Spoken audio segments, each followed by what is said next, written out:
Pemerintah Indonesia telah menetapkan hari pemungutan suara untuk pemilihan kepala daerah, Pilkada, pada 27 November 2024 sebagai hari libur nasional.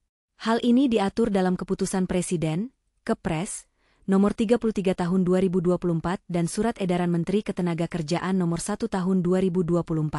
Kewajiban perusahaan. Liburkan pekerja. Perusahaan diwajibkan untuk memberikan waktu libur kepada pekerja agar mereka dapat menggunakan hak pilihnya. Jika perusahaan tetap beroperasi, mereka harus mengatur jadwal kerja agar tidak menghalangi pekerja untuk mencoblos. Upah lembur. Pekerja yang harus bekerja pada hari pemungutan suara berhak menerima upah lembur. Ini sesuai dengan ketentuan perundang-undangan yang berlaku, di mana pekerja yang bekerja pada hari libur resmi harus mendapatkan kompensasi yang sesuai. Kesempatan memilih, pengusaha juga diminta untuk memberikan kesempatan kepada pekerja yang menjadi petugas pemungutan suara, KPPS, untuk melaksanakan tugas mereka.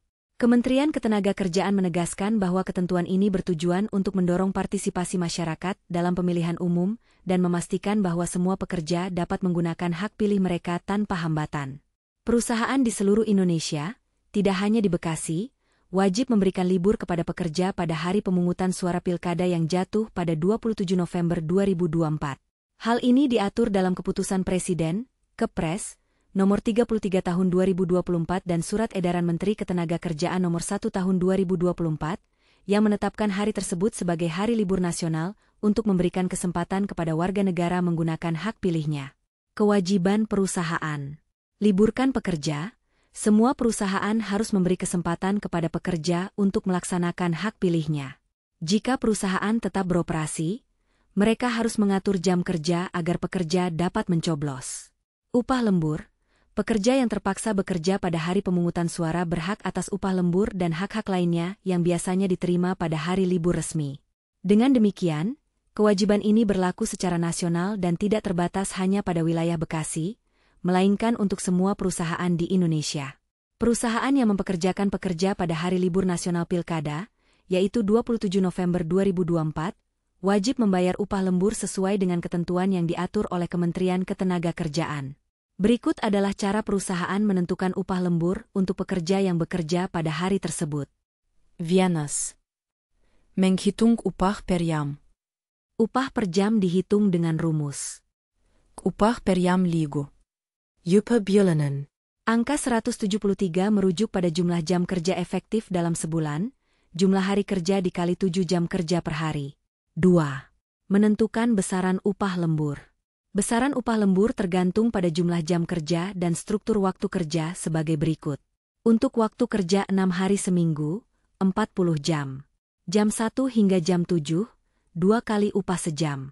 Jam 8, 3 kali upah sejam. Jam 9 hingga jam 11, 4 kali upah sejam.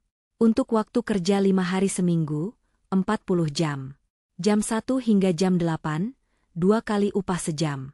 Jam 9, 3 kali upah sejam. Jam 10 hingga jam 12, 4 kali upah sejam. Konto Paratungan upah lembar. Misalnya seorang pekerja dengan gaji bulanan 4 juta rupiah dan waktu kerja 6 hari seminggu, jika ia bekerja lembur selama 7 jam. Hitung upah per jam. Upah per jam ligu. Is almost equal to Rp 23.121, 39. Hitung total upah lembur untuk 7 jam. Untuk jam pertama hingga ke-7. Total upah lembar. Total upah lembar equals 7 times 2 times Rp 23.121, 39 equals Rp 323.699, 43. Pengusaha yang tidak memenuhi kewajiban ini akan dikenakan sanksi pidana atau denda sesuai dengan ketentuan yang berlaku. Perusahaan yang tidak memberikan libur kepada pekerja pada hari pemungutan suara pilkada berisiko dikenakan sanksi hukum. Berdasarkan peraturan yang berlaku, terdapat beberapa ketentuan yang mengatur sanksi bagi pengusaha yang melanggar kewajiban ini. Sanksi pidana. Pengusaha yang tidak meliburkan pekerja pada hari pemungutan suara dapat dikenakan sanksi pidana sesuai dengan pasal 178 UU Nomor 1 Tahun 2015.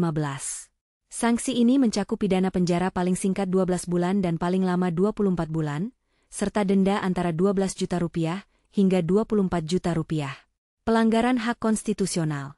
Tindakan pengusaha yang tidak memberikan libur dianggap sebagai penghalangan terhadap hak konstitusional pekerja untuk memberikan suara, yang dapat berujung pada sanksi pidana.